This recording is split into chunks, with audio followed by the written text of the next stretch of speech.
gente vai ter dificuldade. Rebelião e submissão é o terceiro, é o quarto passo. O pastor Lobo já falou bastante aqui sobre a insubmissão, o espírito de rebeldia, igrejas divididas, casamentos mal sucedidos por causa de filhos que vão para o futuro, vão seguindo sua vida, mas com a rebeldia instalada na alma e não conseguem desenvolver relacionamentos saudáveis. Eu fui seminarista de uma igreja, eu fui o primeiro seminarista dessa igreja, e eu acredito que boa parte das bênçãos que Deus tem colocado sobre a minha vida foi decorrente do preço que a gente pagou para viver submissão a uma igreja e a um pastor.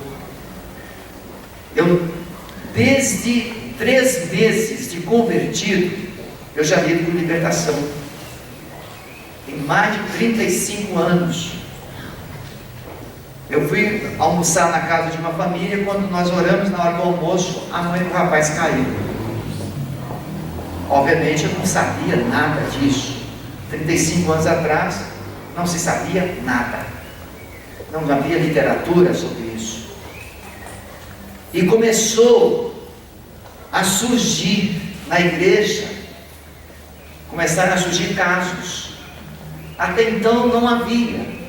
Começaram a surgir casos de pessoas oprimidas, porque Jesus manda pacientes para igrejas que têm resposta.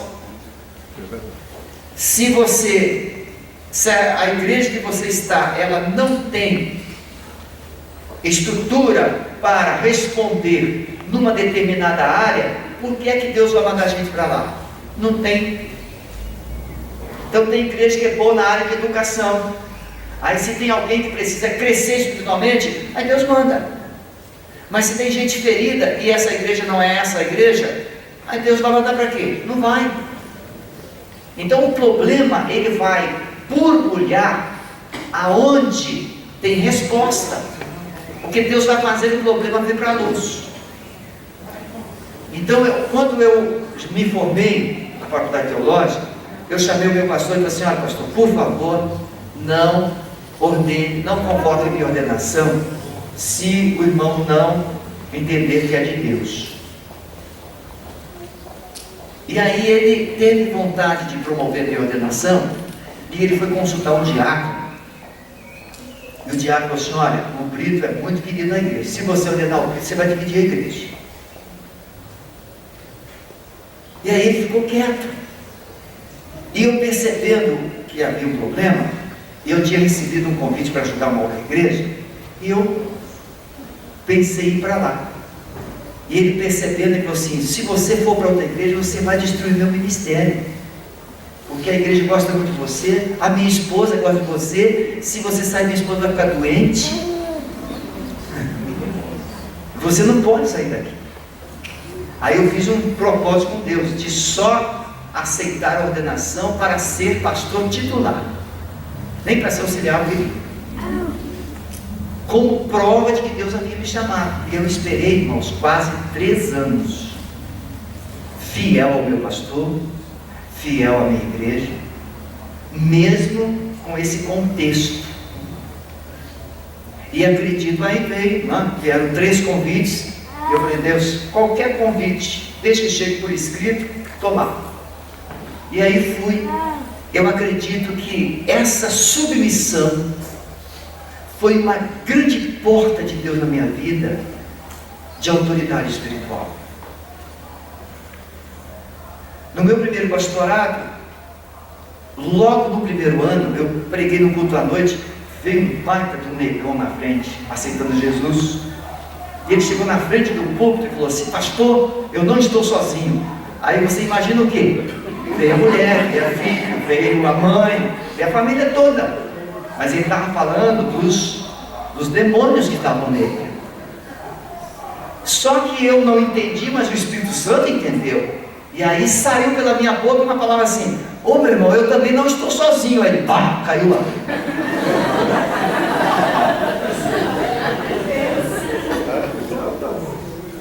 Então, mas naquele domingo eu estava em jejum até o culto da noite. Hoje eu não consigo mais ficar em jejum prolongado, mas nós estamos num processo de 21 dias antes da nossa viagem para o Rio Grande do Sul. Então a autoridade espiritual, ela depende de corações saudáveis, de corações submissos, de corações obedientes. Agora, um coração não vai conseguir ser obediente se ele não estiver curado, tratado. Por isso, a rebelião, ela é de forma assim tão espontânea. Já viu aquele garotinho na escola que a professora assim: ninguém aguenta aquela peste. Mas o garotinho não é uma peste, ele é uma vítima. Porque a rebeldia é uma manifestação de uma grande necessidade de aceitação. O rebelde, ele está fazendo barulho. Todo barulho que o rebelde faz é para dizer para alguém: ei, estou aqui, tem alguém aí para gostar de mim? Só que a maneira de ele dizer isso é tão violenta que ele afasta as pessoas ainda mais dele. Ninguém quer ficar perto dele. E a rebeldia, o outro braço, é orgulho. A rebeldia é a irmã gêmea do orgulho. Então o rebelde não é rebelde porque ele escolheu ser rebelde. Ele é rebelde porque ficou faltando um parafuso, ou não parafusaram o parafuso dele. Está solto. Ele está desconectado.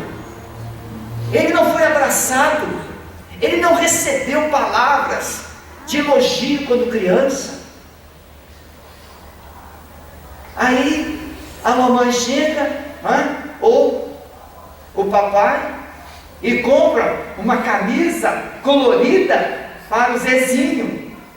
E o João ganha uma camisa cinza. E o Zezinho sai com aquela camisa colorida: a camisa que a mamãe me deu, a camisa que a mamãe deu. E o Joãozinho diz o quê? Vai dizer que a camisa cinza, ninguém quer camisa cinza. Se você tiver de camisa cinza, problema seu. Na verdade, é o caso do Jacó com o filho José.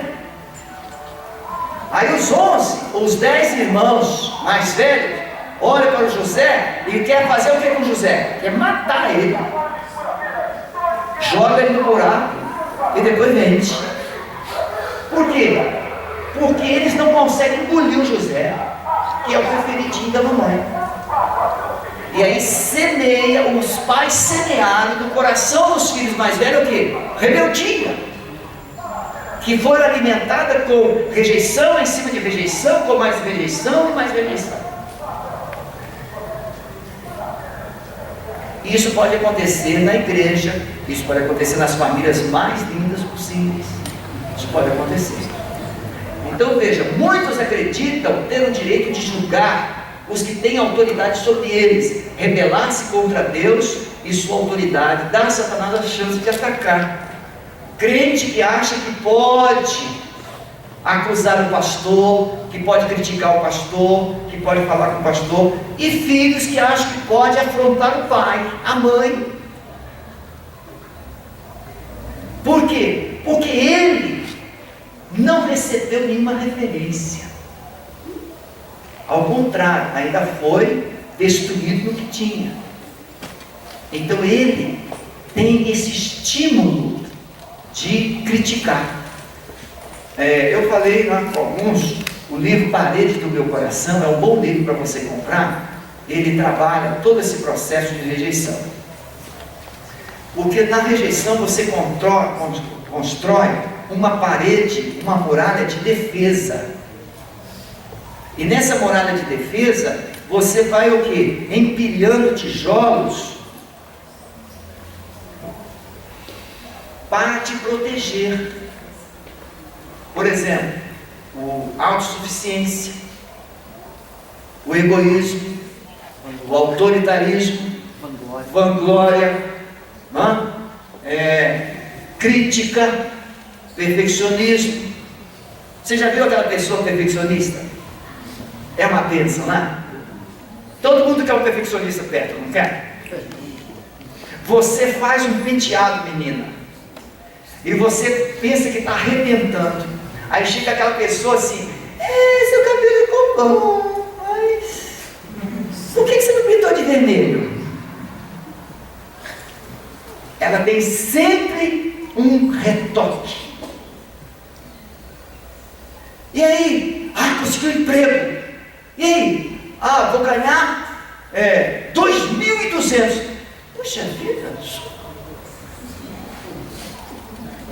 só bota você para baixo. E o crítico? Não existe crítica construtiva? Não, vou fazer uma crítica, mas construtivamente. Não existe crítica construtiva, existe? Crítica é crítica. A intenção da crítica não é construir, mas a pessoa vai justificar sua crítica, construtivamente falando. Eu quero fazer uma observação. Eu tive um diácono no meu primeiro pastorado, que ele estava na reunião, meu irmão, assim. E ele disse: pastor, eu quero dar um corte aí. Então esse irmão vai cortar com facão, com serrote, com machado. Com o que o irmão vai cortar? Não, pastor, estou dizendo que eu queria discordar desse pensamento. Assim, então, levanta a mão, peça a palavra e diz: pastor, eu tenho uma sugestão. Legal, tá bom, pastor, a próxima vez eu faço assim. Aí quando vi um assunto: pastor, eu quero dar um corte aí. Não tinha jeito, estava no programa da mente dele. Então, a rebelião vai motivar a pessoa a julgar os outros, medir, avaliar os outros a partir dela. Temos duas responsabilidades bíblicas: respeitar as figuras de autoridade e orar por elas. A gente consegue fazer isso aí, irmãos? De coração ali, vamos lá, com honestidade de Deus. A gente ora pela presidenta ou a gente fala o que pensa dela? As duas coisas, né? As duas coisas. É fácil orar por político no Brasil, mas a única chance de mudar o Brasil não é orar por esses abençoadinhos? Tem chance de mudá-los? Não. Só o poder de Deus. Ou Deus leva alguns e melhora os outros, ou Deus leva todos e levanta uma nova geração.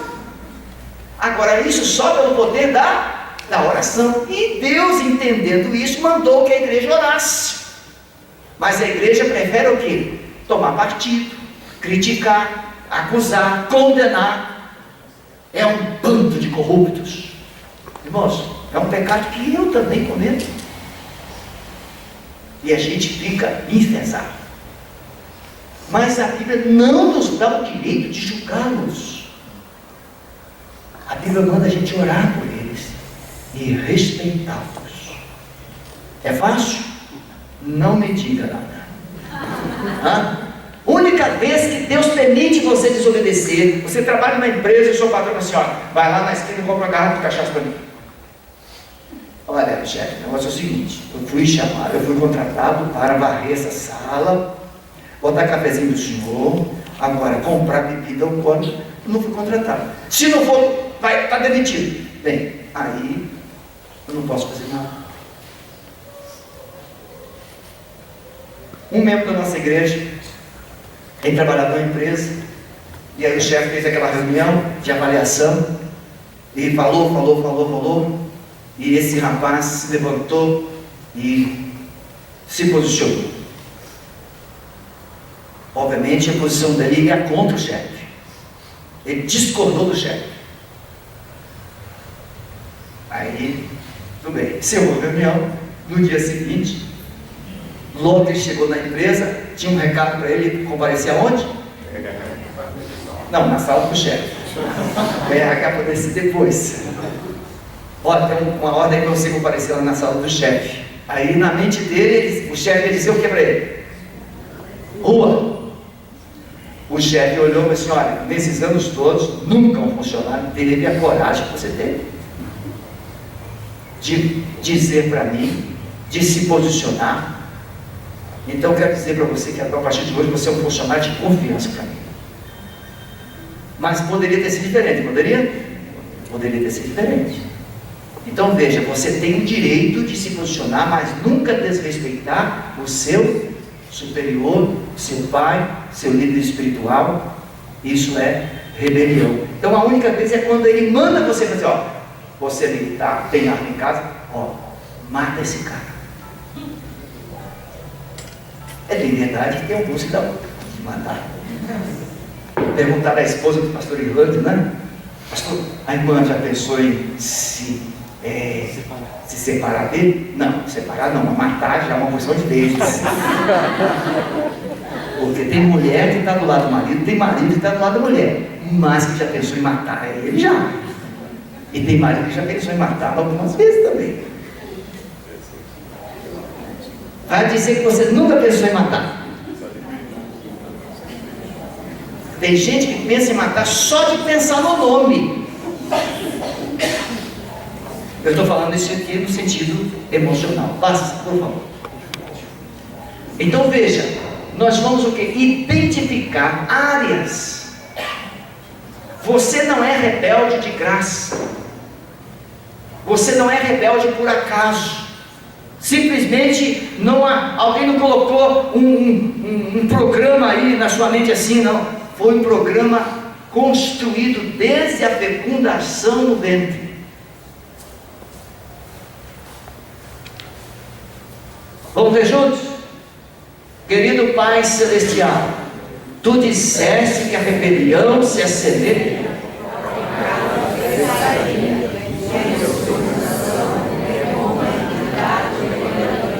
Sei que por atos e atitudes pequei contra Ti, com o coração rebelde. Obrigado por perdoar a minha rebelião, e oro para que pelo sangue derramado de Jesus Cristo, todo o terreno ganho pelos maus espíritos, por causa da minha obstinação, seja cancelado. Oro para que lances luz sobre todos os meus caminhos, a fim de que eu possa ver a toda a extensão da minha rebeldia. Decido agora adotar um espírito submisso e um coração de servo, em nome de Jesus Cristo, meu Senhor. Amém. Então se você identificar que você tem todos esses sintomas, a gente tem, nesse livro que eu citei, se você tem um comportamento rebelde, você é uma pessoa revoltada, nem que seja sutilmente, inteligentemente. E o revoltado, ele tem todos esses traços: orgulho, autoritarismo, egoísmo, perfeccionismo, e tudo mais. Tá bom? E você precisa de ajuda nessa área. Enquanto você não liberar o seu passado, você não vai conseguir modificar o seu presente. Vai passar. Contra quem você pode ter construído essa rebelião? Contra os pais. Se o seu pai foi autoritário sobre você, veja, um pai autoritário, a filha vai construir um perfil de homem de que maneira? Homem ruim. Aí ela se casa. Uma coisa interessante, já viu aquele casal que a mulher é que dá as ordens em casa? Não, aqui vocês não conhecem isso, mas tem muitos lugares assim. A mulher é que manda. Aí, a mulher, o marido nem fala. Só a mulher que fala. A mulher grita com ele. Se ele liga a televisão e coloca um som um pouquinho, acha isso aí! E o filho está escutando. A filha está escutando. O filho, recebe a mensagem que quem manda em casa é quem? É a mãe. E a filha recebe a mensagem de que quem manda em casa é quem? É a mulher. Aí a filha casa. O marido dela não é aquele banana que é o pai. O marido dela é sanguíneo ou colérico. A mulher só pensou em falar o quê? O colérico e o sanguíneo são assim, bom para reagir. Mas você nem disse ainda, o que foi? Porque você só olhou e ele já está reagindo, ele é no automático. Pois é, o seu pai é melancólico. E a mulher em cima dele. Mas o seu marido é colérico. Aí você vai tentar tratar o seu marido igual a sua mãe tratou o seu pai, ele te mata. Ou então vai ficar com alguns roxos. Aí ele se diz para o advogado. Separação conjugal. Por que isso tudo acontece? Porque aquela filha pegou a referência de autoridade da mãe. Para ela é daquele jeito. E o filho, coitado, que também capturou a figura do pai, um pai omisso, ele também vai inconscientemente se comportar como omisso. E ele casa com uma moça que também não é colérica e nem sanguínea, mas ele também não tem atitude. Daí ela bota um chifre nele. E ela trata o marido dela como a sogra trata o sogro. E aí alguém chega assim, mas como é que pode você tratar, essa nora tratar o seu filho assim? E ela, a mãe que construiu aquela desgraceira toda, fala assim, pois essa nora jararaca. Pois é, mas ela não se vê como jararaca. Ela é cobra coral.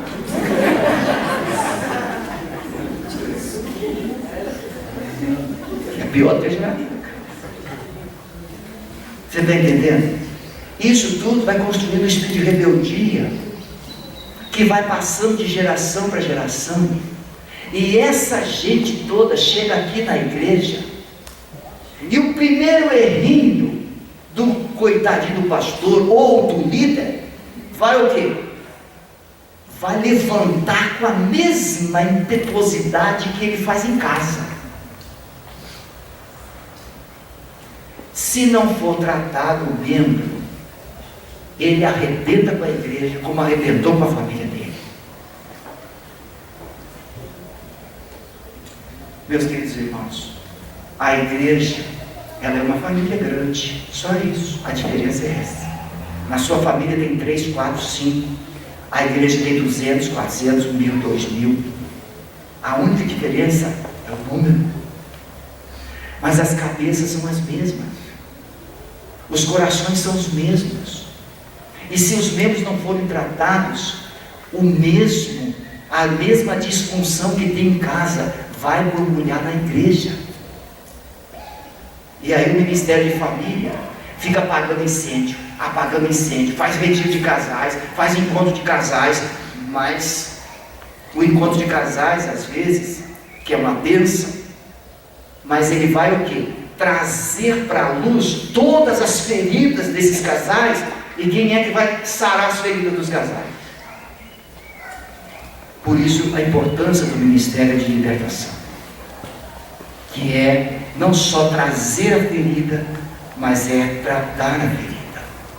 Não é ver o rebelde, mas é ajudar o rebelde a descobrir a cruz e se encontrar na cruz, e na cruz ele ser restaurado na sua referência, na sua identidade. E quando eu tenho a minha identidade restaurada, eu olho, né, Carolzinha? Eu olho. A Carolzinha chegou lá na igreja, tadinha. Meu Deus do céu. Depois ela pode dar um testemunho. Ela chegou tão arrebentada, e hoje é uma bênção. É verdade? mas eu tive que mandá-la de volta para a ex-igreja dela para pedir perdão e liberar perdão para os seus líderes. Só depois ela foi aceita. E aí a gente recebe gente ferida e pensa que a igreja está crescendo, está crescendo, está crescendo, está crescendo no trabalho, crescendo nos problemas, crescendo na encrenca, crescendo no trabalho do gabinete pastoral, menos na qualidade espiritual. Não vou pedir para ninguém falar amém agora, né? Porque... Veja, marido, esposa, empregador. Então, se você construir uma referência de rebeldia com o seu pai, você vai ser um marido ou uma mulher com a mesma dificuldade. E aí vai para o emprego. Aí o filho arranja um emprego e chega lá no emprego, o patrão, ele solta os bichos, já pedi demissão. Aí ele paga assim, que foi? É aquele patrão pensando que eu sou escravo. Aí ele vai assim, não, meu filho, arranja outro emprego. Ou a mãe fala assim, não, meu filho, aquela empresa não te merece. Aí ele arranja outro emprego. Vai ficar filho de primeiro emprego a vida toda. Nunca vai receber uma promoção. Vai ficar com salário base. E vai viver às custas de quem? Dos pais. Mãe, dá para depositar um dinheirinho aí? Filhos que não se emancipam. Maridos não emancipados não serve de referência para filho nem para esposa. Vamos para uma coisa nova. Não vai falar com o papai lá para ver se tem uma coisinha lá para gente. Meu irmão, casou, suma. Arranje uma casa. Vai viver. Eu me casei com 50% dos meus móveis, tudo de segunda mão. Eu paguei minha faculdade teológica sozinho, com a graça de Deus. Eu lavava minha roupa, eu passava minha roupa, eu morava sozinho. Mesmo assim, eu coloquei 12 rapazes dentro da minha casa, adotados. E desses 12, 6 se tornaram pastores. Então não adianta viver as custas do pai. Eu não sei o que é mãe, porque eu perdi minha mãe com 7 anos. E o meu pai, eu com 14 anos, eu já botava dinheiro dentro de casa. Então não adianta, você precisa entender a lei da submissão. Gente submissa é gente vitoriosa, mas gente rebelde é gente que não vai ter prosperidade na vida. Líder na igreja, a mesma coisa, e depois é para Deus. Se foi um pai, seu referência de pai é doente, Deus é pai, que pai é esse? Ainda que eu conversava, né? O irmão, ele falava, né? Com o irmão Haroldo, né, irmão Haroldo? Outro testemunho que, se quiser depois, de arrebentar. Não conheço um homem que tem um coração amoroso mais do que o irmão Haroldo. Ele trabalha com andarilhos de rua, gente arrebentada, gente rejeitada, gente que ninguém quer, nem longe. Ele coloca dentro da casa dele. Não quer nem sentir o cheiro. Tem uma pessoa que ele está cuidando que dorme 20 horas por dia. Mas só ele sabe o que é ser rejeitado. Por isso ele não quer rejeitar ninguém.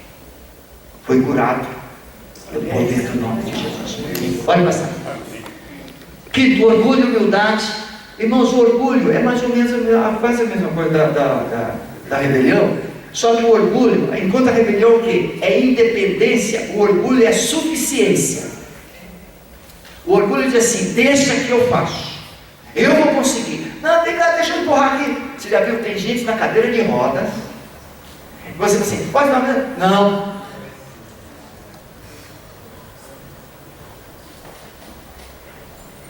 Tem muito rico, humilde, e tem muito pobre, orgulhoso. Sim ou não? Sim.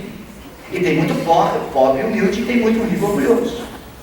Pobreza é sinônimo de humildade? Não. Por que Jesus começa o sermão do monte dizendo, bem-aventurados os pobres de espírito humildes? Porque humildade é admitir necessidade e ajuda. O orgulhoso deixa comigo. Eu vou conseguir. O orgulhoso diz assim, eu vou provar. É aquele filho que foi humilhado pelo pai. você nunca vai ser alguém na vida, seu moleque. Você está pensando, e humilha. Você ainda vai ter que voltar aqui para pedir. E aí o filho assim, eu vou provar. E ele passa a vida toda. Quem aqui já assistiu aquele filme, Homens de Honra?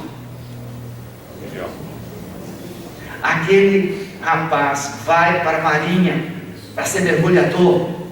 E lá do ponto do ônibus, que o pai coloca ele no ônibus, ele fala assim, pai, eu vou voltar aqui. O pai olha para ele com aquela cara feia.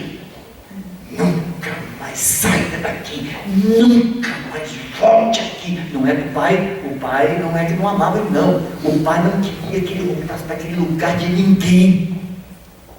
O pai não queria que ele voltasse para aquele fim de mundo. E aí o pai dá aquele rádio para ele, né? Todo remendado, todo costurado de prego. E aí, quando ele está a ponto de desistir, ele olha para aquele rádio. E ele lembra do pai. E ele não desiste. Num acidente, corta a perna dele. E é o primeiro comandante da Marinha Americana de mergulhador com uma perna de prótese. Aquele filme é filmaço. Quem não assistiu aqui, pega esse filme assim. Exemplo de filme. E perseverança. Mas por quê? Porque ele tinha que provar. Ali tinha um problema de família e ali tinha um problema de cor. Preconceito racial. Aqueles comandantes, né, tudo tipo lobão assim, né, branquelas assim, metida saquedor, tudo. E aí,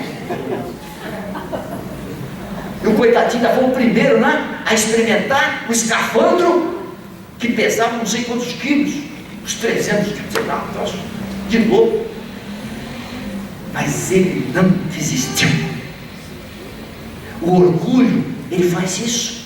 Eu vou conseguir. Não preciso nem de ajuda de Deus.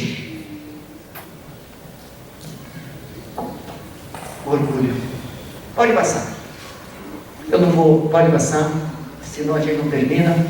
Eu encher muito eu preciso do sexto passo. Pode passar. Escravidão e verdade. Esse é um dos passos. Terceiro, sexto e sétimo passo. São passos muito importantes. O primeiro, obviamente, mas terceiro e sexto são dois passos muito importantes. E o sétimo que trata do inventário de família. Toda a história da família. Mas nesse sexto passo você vai lidar o quê? Com os pecados da carne. O problema da sexualidade. O problema de aborto. Então vamos lá.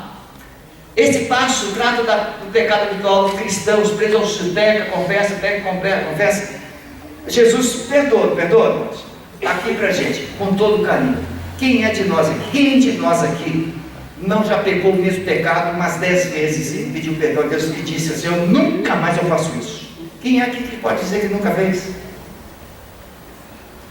Quem é que não falou uma coisa que arrependeu e disse assim, nunca mais falo isso? Quem aqui não já olhou para uma coisa inconveniente e disse, não olho mais, e olhou de novo? A pornografia, por exemplo. Então, o pecar e confessar, obra da carne, confessar as vossas culpas uns aos outros, chorar uns pelos outros.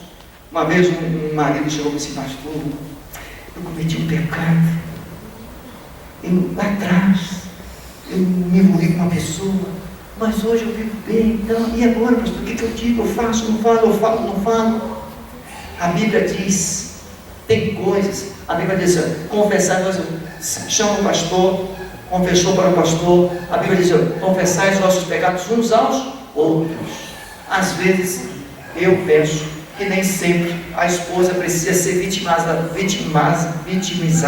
por um pecado que ela cometeu há 20 anos. Ou que ela cometeu há 20 anos. Aqui trazer o passado, já resolveu. Mas nós ajudamos uma pessoa uma vez, no nosso ministério, que ele cometeu um erro de anos atrás.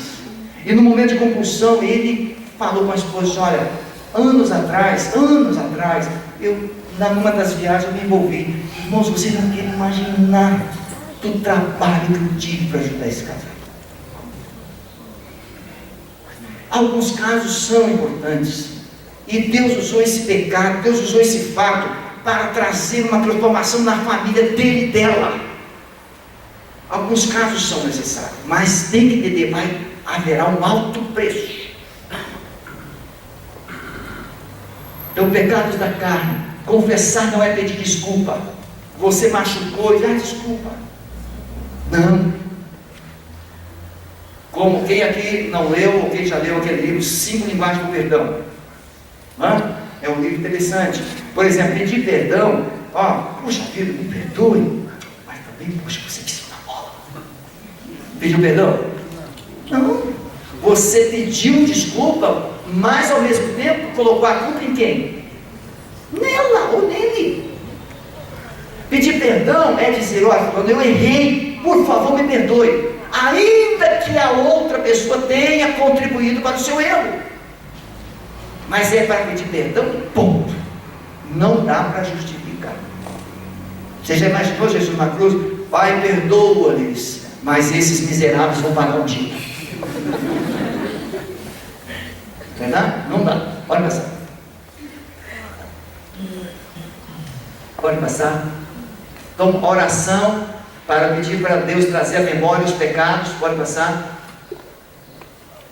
Obras da carne começam. 90% dos que fazem esse processo marca quase tudo isso aí. Não roubava, mas não rouba hoje, mas já roubou. E às vezes continua roubando os dízimos.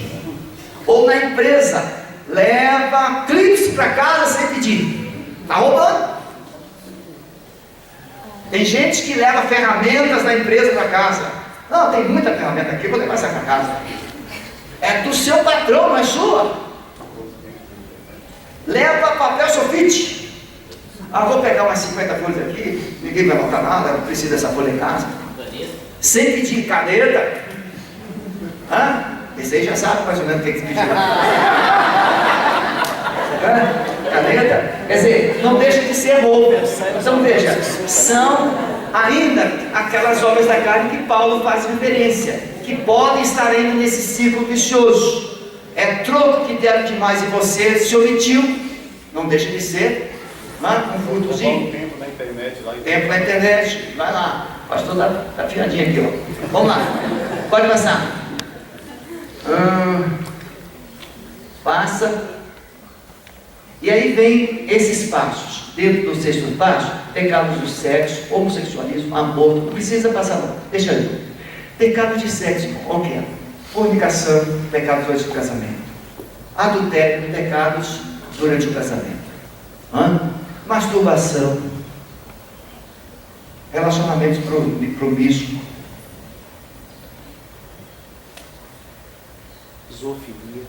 Zoofilia, pedofilia. Enfim, tudo isso. Aí você, mas eu já pedi. Entendeu? A Bíblia diz o quê? Aquele que se envolve com uma prostituta, se faz o que com ela? Uma só carne. Colhe 2 folhas, uma vermelha, uma preta e uma branca, e depois escolhe. O que vai acontecer com essas folhas? Vai ficar um pedacinho de cada cor na outra. Da mesma forma, você se uniu com uma mulher ou se uniu com um homem, e se você separou, na separação, parte dele foi com você, parte de você foi para ela. Então a confissão nesse processo de libertação é preciso o quê? É preciso confessar, pedir perdão a Deus, desligar as partes, restituir o que não é seu, trazer de volta o que é seu e queimar o que nós chamamos de refúgio, ou todas as impurezas provenientes daquela infidelidade. Nós não podemos mensurar, mas pesquisas têm mostrado que mais de 30% das pessoas, sejam homens, mulheres, uns mais, outros menos, nas igrejas, têm pulado a cerca. Tem pulado a cerca. Muita gente tem vivido infidelidade, mesmo dentro das nossas igrejas. E aí, não tem como a gente viver bem. A coisa fica difícil. Então tem que tratar dessa parte de sexo. Pode passar para a gente ver como fazer na parte.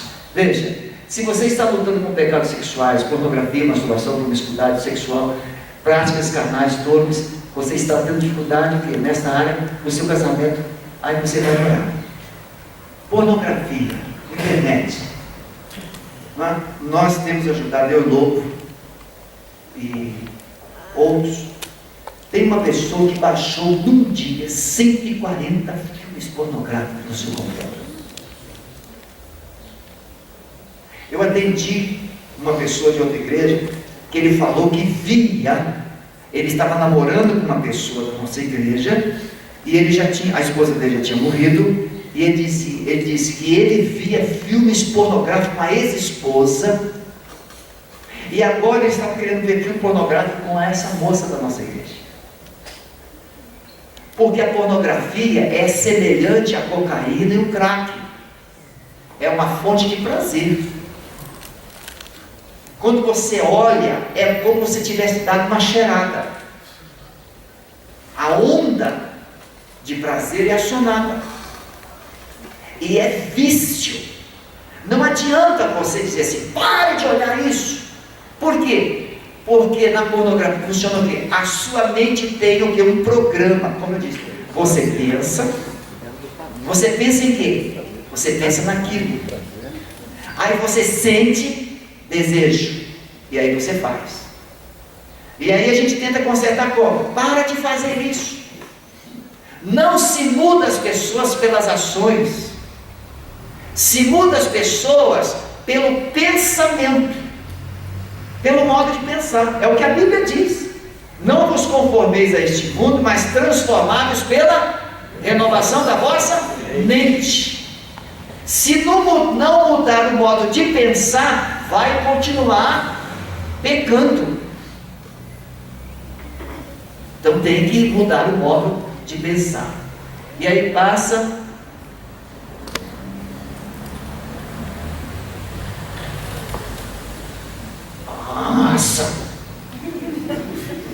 veja bem, após a confissão, entregue agora seu corpo ao Senhor orando. Veja bem, irmão, não vou pedir vocês repetirem comigo não.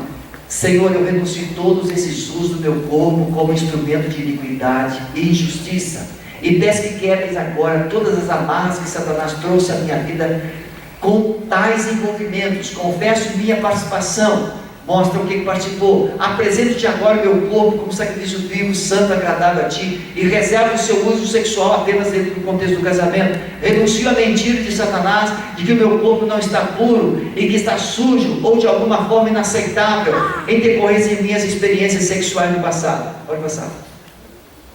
Senhor, agradeço agora por me haveres purificado e perdoado totalmente, por me amares e me aceitares de condição. Portanto, posso aceitar a mim mesmo, a mim mesma. Toma então a decisão de assim proceder e assim meu corpo e a mim mesmo como totalmente purificados. Se você não passar por esse processo, a sua mente vai continuar te acusando e te prendendo no passado.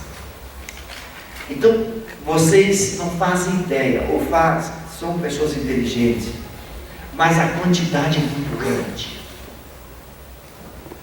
É muito doloroso quando nós lidamos com a quantidade. E olha que nós atendemos mais de 50% dos atendimentos pastorais, em média uns 200 atendimentos mensalmente. Mais de 50% são pessoas de fora, não crentes e crentes de outras igrejas, que nós estamos tomando posições radicais de só atender com a autorização do seu pastor. Ontem mesmo nós tivemos uma reunião firme lá na igreja, e só com atendimento por escrito, autorização por escrito. Ah, não, meu pastor autorizou. Mande um e-mail ou traga por escrito.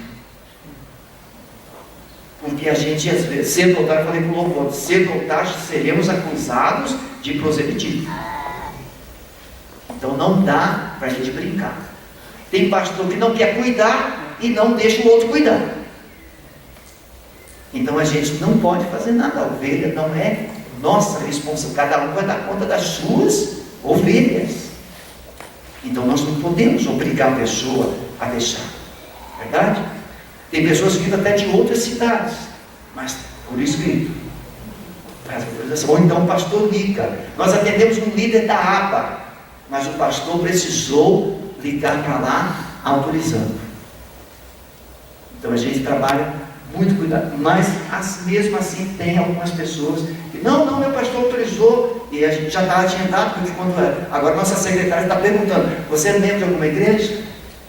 E algumas pessoas ficam com raiva. É muito delicado. Pode passar. Homossexualismo. Ah, sim, o homossexualismo. Então, irmãos, o homossexualismo é outra área tremenda. A doutora Silvana já saiu, ela nos manda alguns casos. Dá vontade de devolver. Porque a gente não sabe nem por onde começar. E são casos de pessoas das mais influentes possíveis. Filhos, filhas, pessoas que estão envolvidas em liderança, mas a identidade está contaminada. Então, o homossexualismo ele pode ser resultado de uma perseguição espiritual. Lá no passado, vou citar um caso que eu deveria ter citado lá atrás, na área de pecados da carne, na área de perdão. A mulher não vai entrar aqui ainda, na área de suicídio, na área de espírito de morte. Então, nesse caso, a pessoa veio, lá atrás o avô comete um estupro, ele comete um abuso. Eu atendi uma psicóloga que tinha sido estuprada pelo próprio avô com consentimento do pai. Você já imaginou isso? Mesmo com todo o seu conhecimento, essa menina ela se envolveu no candomblé. E ela me conheceu no casamento da irmã. Marcou um atendimento, Deus abençoou, ela foi liberta, conheceu um rapaz, nós fizemos o casamento deles, hoje são membros de igreja, liderando o ministério. Pessoas feridas, magoadas, com abuso. Pai que pode ser pastor, muita atenção para a igreja, muita ocupação com a igreja, muito comprometimento com a igreja, o filho fica esquecido.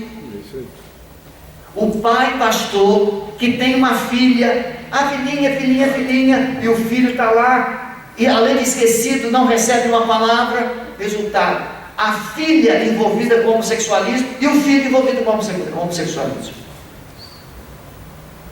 Pais que têm excesso de autoridade no sentido de verbalizações e ausência de paternidade no sentido de proteção, de afeto. A criança desenvolve uma identidade distorcida, carente de afeto. Então pode ser fruto de um desvio moral da família do passado, um adultério, um estupro, uma distorção nessa área, ou pode ser o quê? Tratamento fora do padrão dentro da própria casa. Uma filha de 6 anos chega em casa e vê o pai estuprando a mãe via anal. A mãe gritava. Eu encontro essa menina com 25 anos de idade, já terminando a faculdade de odontologia. Ela tocava música na igreja, eu fui pastor dela. Quando eu percebi os trejeitos dela, ela deu no pé. Eu tentei abordar, ela sumiu, foi embora. Depois de quase 3 anos, ela retorna e diz assim: pastor, Deus me convenceu a voltar e mandou procurar o Senhor, que eu preciso de ajuda. E aí ela me conta essa história que eu disse, que ela chega em casa e ela vê o pai estuprando a mãe via anal, a mãe gritando. Então ela absorve a identidade masculina na intenção de proteger a mãe daquela violência com o pai. E ela se torna amante da tia de 16 anos, no lesbianismo. Agora ela está com 15, e ela era amante agora de uma frentista de um posto do abastecimento. Ela veio, me contou toda essa história, eu a encaminhei para uma psicóloga de muita confiança, e eu fui ajudando. Menos de 2 anos, ela chega na igreja pela primeira vez de vestido. 2 anos. Cuidados. E ela exercia a mesma profissão do pai. O pai também era dentista. Foi um processo bom. Mas esse desvio. E a gente vai encontrar N situações. Tratei de um que era policial federal, foi me mandado de Brasília, um grupo do Rio de Janeiro, que nós trabalhamos juntos nessa área da sexualidade sadia. Ele veio, aí esse grupo ligou para mim, mandou um e-mail para mim, essa pessoa de Brasília veio, policial federal, e marcamos, e nós fomos acompanhar. 4 anos, a mãe casada de novo, 4 anos, esse pai decide então deixar a mãe, esse marido, segundo marido da mãe. E ele já tinha filhos, e esses filhos começaram a abusar do menino. 4 anos. E esse pai deixa. E ele então, além do abuso e além da rejeição, ele é criado com uma mãe super protetora. Ele busca carência em quem? Ele busca afeto em quem? No homem. Se torna um homossexual. Mas ele está dizendo para mim agora, dentro do meu gabinete: pastor, eu não quero ser. Eu quero ser marido, eu quero ter minha família. E é isso que a psicologia, no sentido oficial, não entende. É que a pessoa, ela precisa ter de fato, quando você vê toda a passeata gay, e você vê toda essa confusão, não são os gays, é um movimento financeiro que utiliza os gays, porque a passeata gay dá mais dinheiro do que o carnaval. Então não são os gays, alguém que alimenta essa situação para explorá-los, porque eles são tão vítimas quanto nós, a igreja. E alguém ganha acusando a igreja e tentando passar a imagem de protetores dos gays, que não são protetores, porque se fossem protetores, cuidariam deles.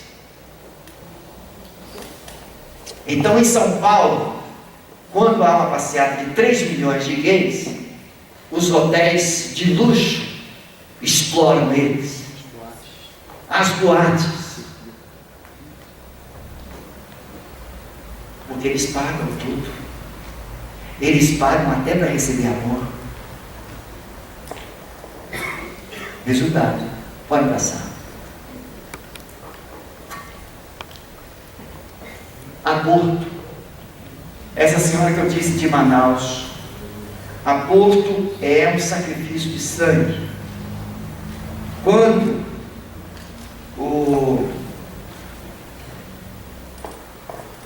Deus traz o povo de Israel para o Egito, e ele manda que exterminasse todos, animais, homens, mulheres e crianças, a gente tem uma imagem de Deus muito ruim, não tem? Não tem? Mas o aborto é o sacrifício de crianças. Aquelas nações haviam contaminado a terra com sangue inocente. Sacrifício de crianças, sacrifícios humanos, idolatrias, feitiçarias. E a única forma que Deus encontrou para purificar a terra era o quê? Exterminando tudo. Mais ou menos um segundo dilúvio, só que agora seria de sacrifício mesmo.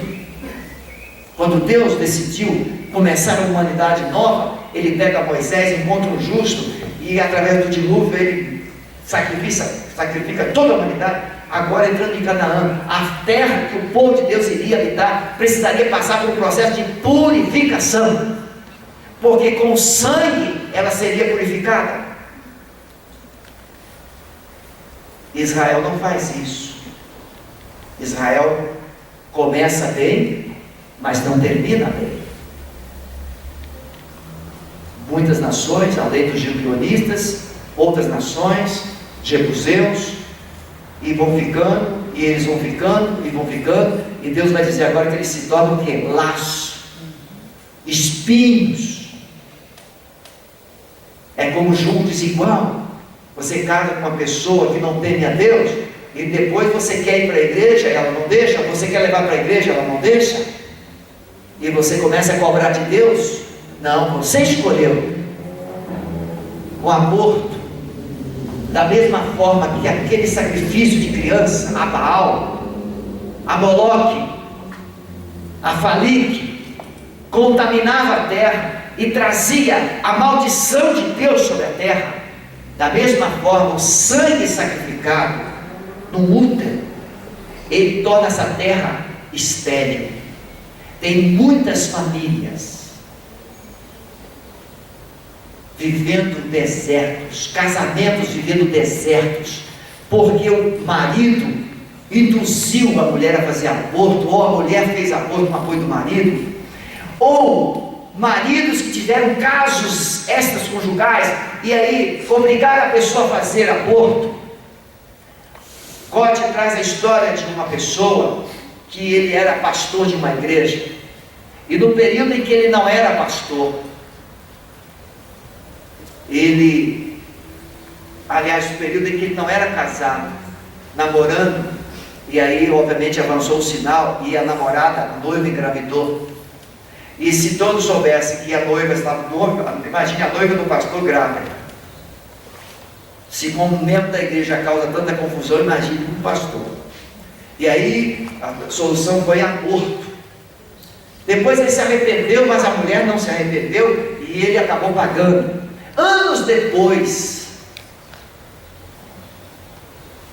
uma vida miserável financeira, nada dava certo, nada prosperava, nada vingava na vida dele. E aí foi fazer a investigação, e esse pastor confessa que quando noivo ele havia levado a esposa a abortar. E o mais triste,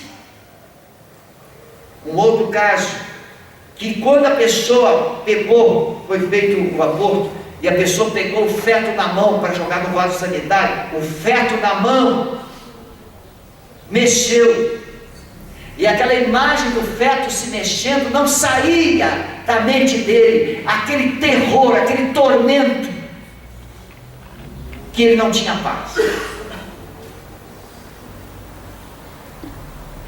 Vocês já imaginaram quantas pessoas já tiveram que fazer isso? O meu cunhado mais novo, a minha sogra, ela já tinha 3 filhos, e o meu cunhado, depois, o penúltimo, ele estava com 9 meses quando a minha sogra descobriu que estava grávida do menino de novo. Imagine uma mulher pobre, com 3 filhos, um de 9 meses, e descobre que está grávida. Ela tomou tudo quanto é remédio caseiro que ela pôde imaginar para abortar, mas o moleque diz: eu não saio daqui. E depois de tentar tudo, aí veio, e o moleque veio tão rebelde, tão atentado, que ela tinha que amarrá-lo pelo pé e amarrar a corda no pé da mesa da cozinha, para ele não sair de casa. Ele arrastava a mesa ficava agarrada na porta. E ele é meio atentadinho até hoje. É diferente de todos. E a minha sogra faz de tudo para agradá-lo até hoje. para tentar compensar o mal que ela tentou fazer. Na mente daquele menino, que hoje é um pai, na mente dele, ele é um rejeitado. Apesar de ele não ter sido abortado, mas na mente da mãe ele foi abortado. Dona Maria das Graças, essa que vem de Manaus, chega na Alameda e diz: pastor, essa é a última chance que eu tenho na minha vida. Os pastores mandam eu ir embora, porque eu estou muito travado. E deu. Todo culto essa mulher ficava endemoniada, todo culto. Teve um dia num culto de libertação, que ela entrou, ela tinha um espírito chamado Exu em Toto, nunca tinha ouvido falar desse troço. Em Toto da terra. Profundezas da terra. Ela mergulhava debaixo do primeiro banco e saía no último, como uma cobra. E ela se apegou muito a mim, a minha esposa. Chegava na igreja, me chamava minha esposa de Mana. Mana, cheguei. Era mais estridente, parecia, todo respeito, nordestino, que nem assim, trabalho errado, assim. Era mais ou menos uma mistura de nordestino com carioca. Entendeu? Então eu pedi permissão para dizer tudo, tá? Então, essa mulher deitou com 12 pais de santo. Ela comeu sacrifícios em decomposição. Pense que tudo que uma pessoa pode passar era demônio até pelos cotovelos. Por isso os pastores mandavam embora. Aí teve uma vez, até o pastor Lobo lembrando desse negócio de tirar roupa, né? Aí nós tínhamos uma sala de oração antes do tempo antigo da Alameda, e tinha uma sala de oração numa casinha de madeira que tinha ali, e a gente fez uma sala de oração ali, e ela ficou lá meio oprimida, levaram lá. Aí eu saí do culto, cheguei lá, ela estava despida da cintura para cima. Aí a minha vice-presidente hoje, que era liderando o momento de oração, pastor, mas ela está sem roupa, você não tem problema não. Entrei, falei assim, unge o umbigo dela, bota bastante óleo no umbigo. E começamos então, e eu nem sabia ainda, que nós não tínhamos começado o processo de libertação. E ela, porque aqui, irmãos, o umbigo é onde se transmite toda a essência da vida, porque é pelo cordão umbilical que o bebê é alimentado. Quando colocou óleo aqui, e eu mandei, coloca a mão em cima, e começamos a orar e verbalizar, ela começou a vomitar um troço preto. Uma coisa horrível. E aí nós começamos o processo de libertação dessa mulher. E no dia que nós chegamos na área de aborto, ela tinha feito 4 abortos. Eu assim, na mesa, a minha esposa sentada ali, no sofá, e ela sentada na frente da mesa. Eu falei assim, Dona Maria, a senhora fez 4 abortos. Quando eu levei ela a confessar, para pedir perdão a Deus, e pedir perdão por aquele espectro, o demônio pegou ela na cadeira e jogou lá na parede do gabinete. E foi um processo mais ou menos de 6 meses. Passo a passo, passo a passo. É lento, paciente, amoroso. E ela se preparando para o batismo. Na semana de véspera do batismo, uma chuva terrível, um chuvaral tremendo. E aí a gente recebe um telefonema da filha, a filha budista, e mais um montão de outras coisas, e tentando desviar ela. E aí a filha liga, minha mãe caiu aqui no banheiro. Para ajudar a ir para a igreja? Não, mas para falar, dá problema. Tem gente que vai arrumar trabalho para a gente, liga a qualquer hora, né? Aí eu e minha esposa fomos lá, o diabo tinha jogado ela no chão dentro do banheiro. Nós ministramos, demos cobertura a ela, e aquela mulher, irmão, foi batizada. Foi liberta. E ela chegava na igreja, tente imaginar. Aí antes do batismo ainda, eu estava no culto de libertação, aí, e ela estava, já estava meio liberta, mas não estava, tinha alguns lixinhos ainda. E os demônios ainda têm essa legalidade. E aí me chamaram assim, pastor, a Dona Maria está lá. Aí eu falei assim, dessa vez não vai tirar não. Toda vez tirava ela, né, para levar lá para a sala de oração. Nossas estruturas eram bem precárias ainda são. Aí, hoje não vai tirar não. Sentei pro lado, botei a mão, pessoal, olha aqui, demônio. Você quer perturbar? Pode perturbar, mas vai ter que ouvir tudo que está pregando. Quem estava pregando era ele. Então, vai ouvir tudo. Quer ficar aqui? Pode ficar, mas vai ouvir. Não vai sair hoje não. Aí foi embora.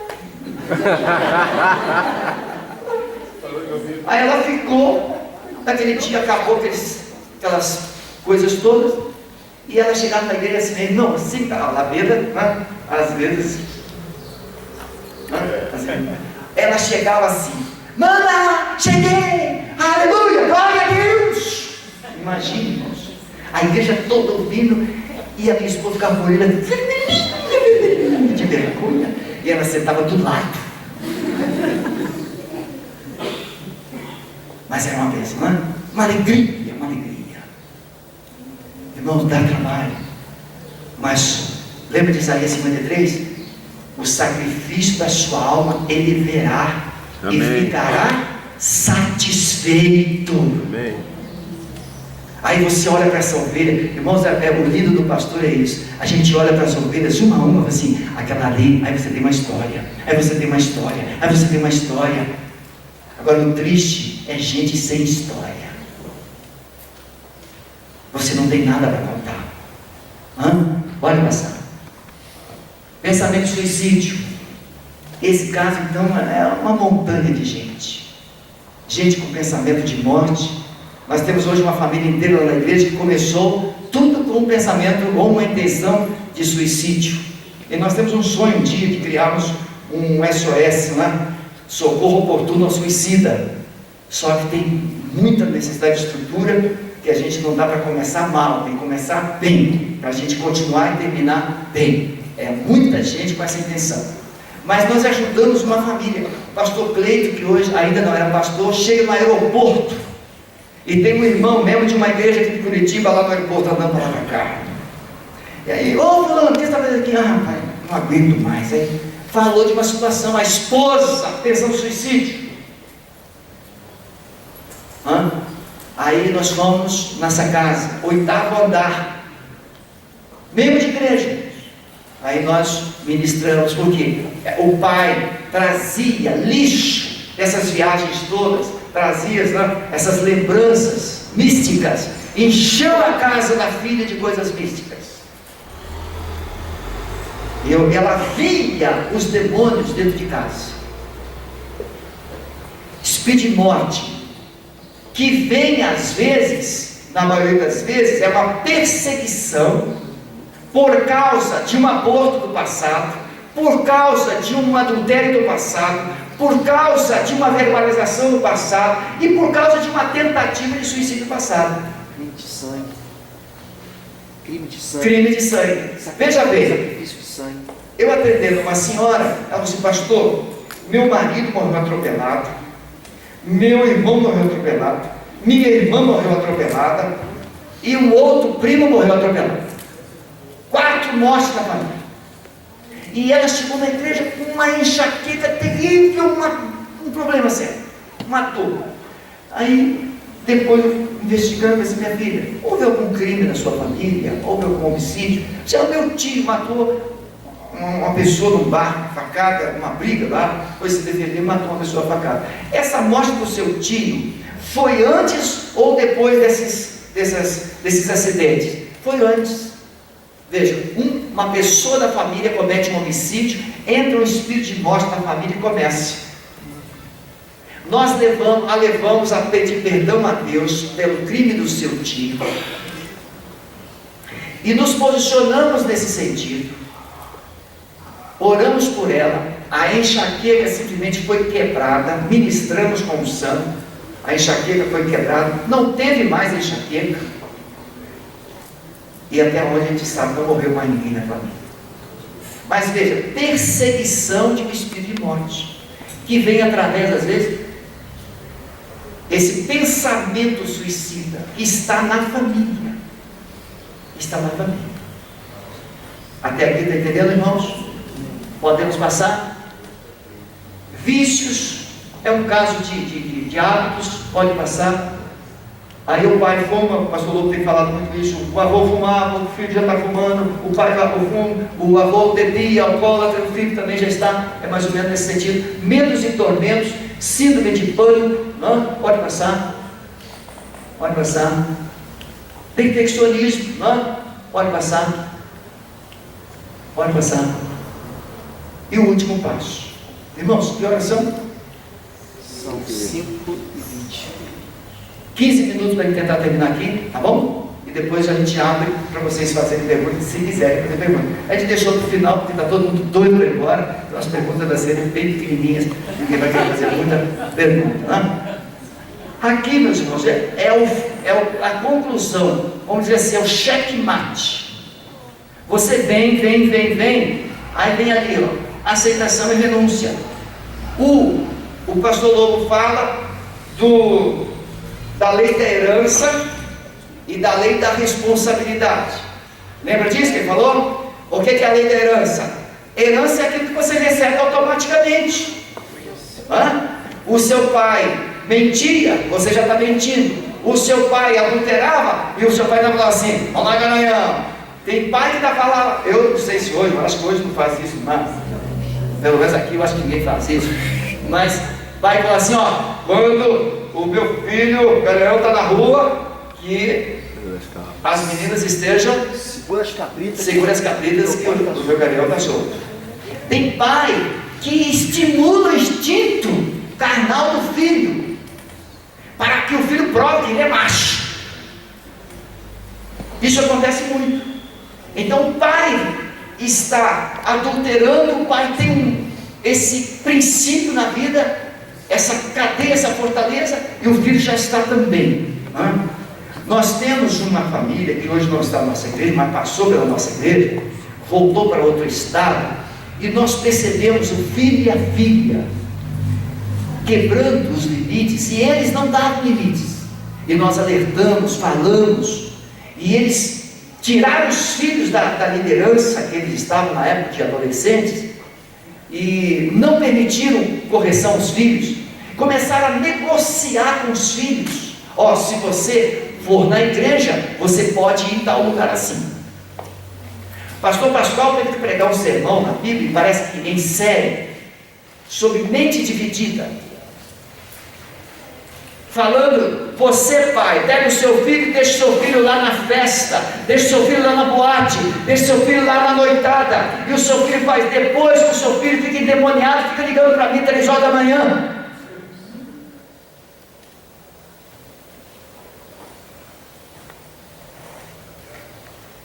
É difícil, porque os pais não são mais sacerdotes. A autoridade na família está totalmente. Quando Davi escreve o Salmo 11, diz: quando os fundamentos são destruídos, o que se pode fazer o justo? A família é um dos pilares de Deus nesse mundo.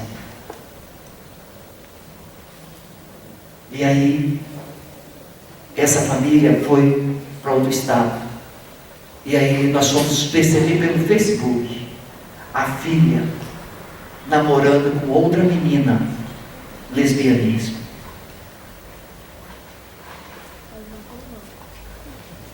Como é? Então, o histórico familiar. A gente pede para a pessoa fazer um histórico da 4ª geração para cá.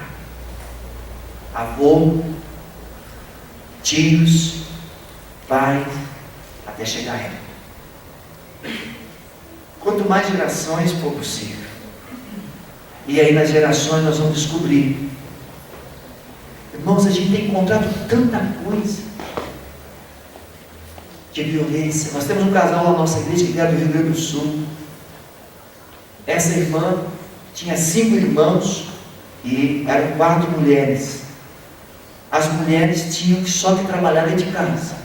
E era uma ignorância, um autoritarismo. E essa mulher criou uma resistência tremenda. Ela se tornou um sargentão. Uma sargentona. E aí casa com um homem que foi massacrado. E ele não é um banana, não. Ele é uma marmelada. Por quê? Porque já queimaram ele todo. Irmãos, Deus restaurou esse casal.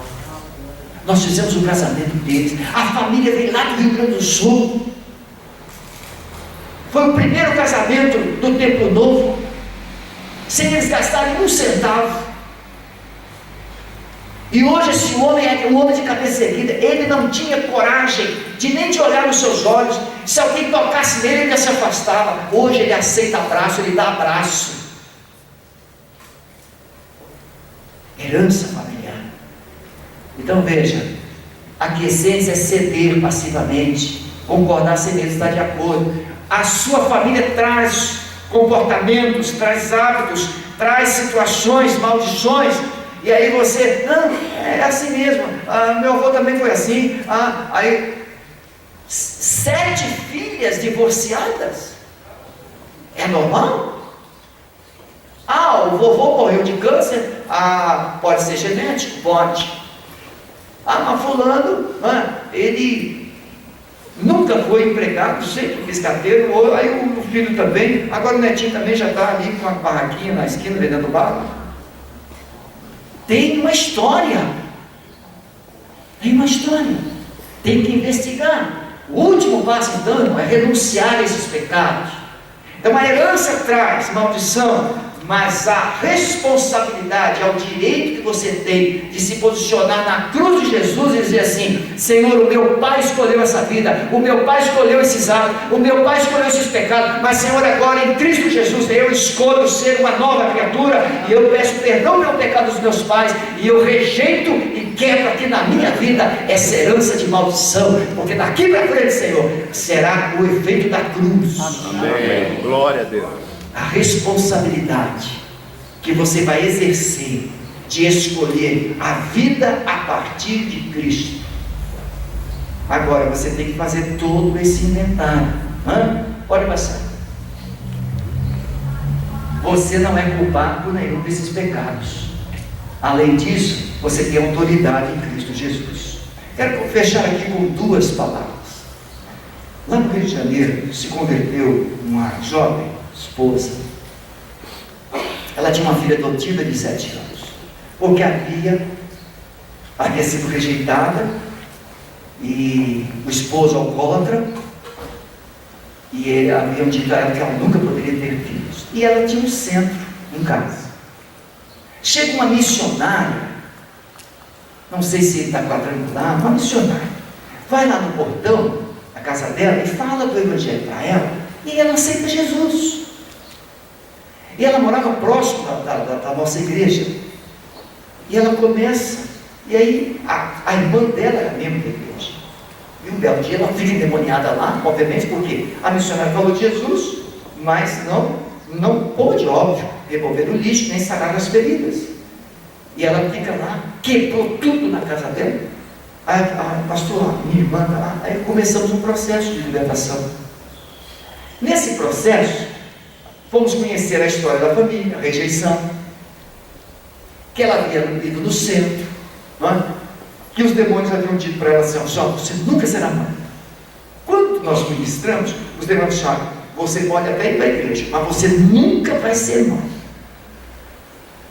Irmãos, essa mulher era secretária do delegado de polícia da delegacia da cidade, e ela toma uma posição. O marido porque ela não era casada, o marido se converte de alcoólatra. Nós fazemos um casamento, batizamos os dois, e no dia do batismo, nem te imaginar, mais de 800 pessoas no culto, e eu mando a igreja ficar em pé, estender as mãos, e nós cantamos na hora do batismo: não há Deus maior, e profetizamos na vida daquela mulher. 30 dias depois do batismo, ela estava grávida de uma menina loirinha linda. Ela deixou o emprego da delegacia porque não era um emprego fácil, não é um ambiente muito fácil, e ela então abriu uma pequenina empresa de fazer doces e salgados e vender de casa em casa ou por encomenda. Irmãos, a vida dela prosperou. No dia da nossa implantação do culto de libertação na Alameda, ela veio. Eu levei essa mulher, irmão, lá em Petrópolis. Aqui na Alameda, irmãos, essa mulher tinha a Bíblia, ela jogava a Bíblia para fora.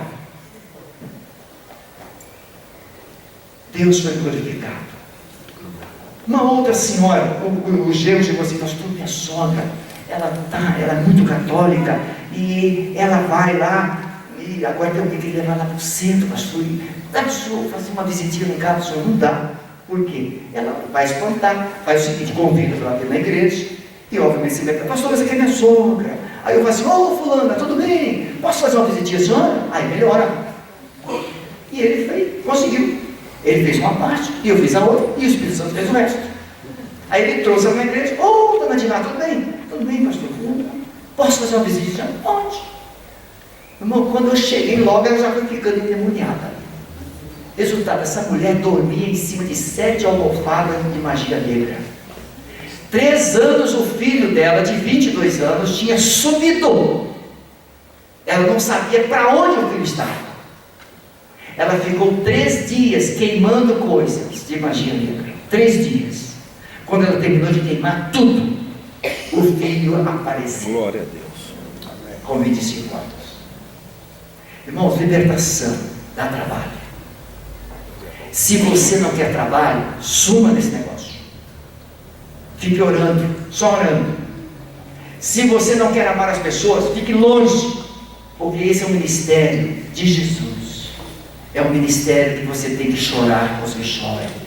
Você tem que tirar os carrapichos, você tem que tirar os espinhos, você tem que sarar as feridas. Fazer curativo é difícil, não é, irmãos? Aquela ferida esponjosa, fedendo, você tem que remover a casquinha, remover, mas assim, quem aqui é médico ou enfermeiro sabe, tem que limpar a ferida, limpar até sangrar, sim ou não? Enquanto não sangrar, não bote remédio, porque não vai adiantar nada. Primeiro tem que limpar, aí você vem com o sangue de Jesus, irmãos, e Jesus faz por você. Muito bem, terminou, pode passar. E aí a gente vai para o quê? Nós vamos para a manutenção. Como você pode manter? Você tem no final o quê? Essa é uma oração muito importante, mas nós não vamos fazer. Você pode receber isso depois, a gente pode mandar para você. Cuidados posteriores, procure amigos cristãos. Tem gente que o problema dele foi o quê? Vício. E aí ele continua frequentando bares. Pode voltar a ter problema com vício? Pode. Meu irmão, se o seu problema é pornografia, coloque o computador na sala. Mas não, está no quarto. Não é verdade? Se o seu problema é mulher, fuja da aparência do mal. A mulher não é o problema é você. Não é verdade? Tem que ter cuidado. Então a Bíblia manda a gente fugir do diabo? Não, a Bíblia manda a gente resistir. Mas o que a Bíblia manda a gente fazer do pecado? Fugir. Foge do pecado e resiste o diabo. Estude diariamente a palavra de Deus. Tem gente, aí dá uma apostila para fazer. Não faço mais. Tem que preencher toda a apostila primeiro. Fulano, e aí? Trouxe a apostila? Esqueci. Como é que uma pessoa quer ser liberta que nem a apostila lembrou de trazer? Vem cá, você leu os textos bíblicos que eu passei? Não tive tempo, pastor. Eu duvido. Se você tiver com câncer, se você vai esquecer de fazer um exame ou quimioterapia, vai esquecer? Não vai esquecer. Vai fazer quimioterapia lá no Japão, você vai. Agora, porque é espiritual e porque é de graça, pastor, não tenho tempo, não estou conseguindo horário, ainda bota a culpa na gente. O senhor está muito ocupado ultimamente, e a gente se sente culpado, porque a nossa agenda está cheia. Eu falei no grupo, senhora, se você ligou e a secretária disse que não tem atendimento para este mês, marque para o mês que vem, mas não me diga que você não encontrou a agenda, porque marcou a primeira, aí a agenda é com a gente vai ver se você precisa de mais atendimento, e os atendimentos vão sendo remarcados, como o seu médico faz, não é assim? Então, cuidados posteriores que você precisa ter, frequentar a igreja, ler a palavra de Deus, se policiar, se cuidar, se fortalecer no Senhor. Tá bom? Bem. E aqui a gente para, senão você não vai aproveitar mais nada mesmo. A gente já chegou até aqui, obrigado.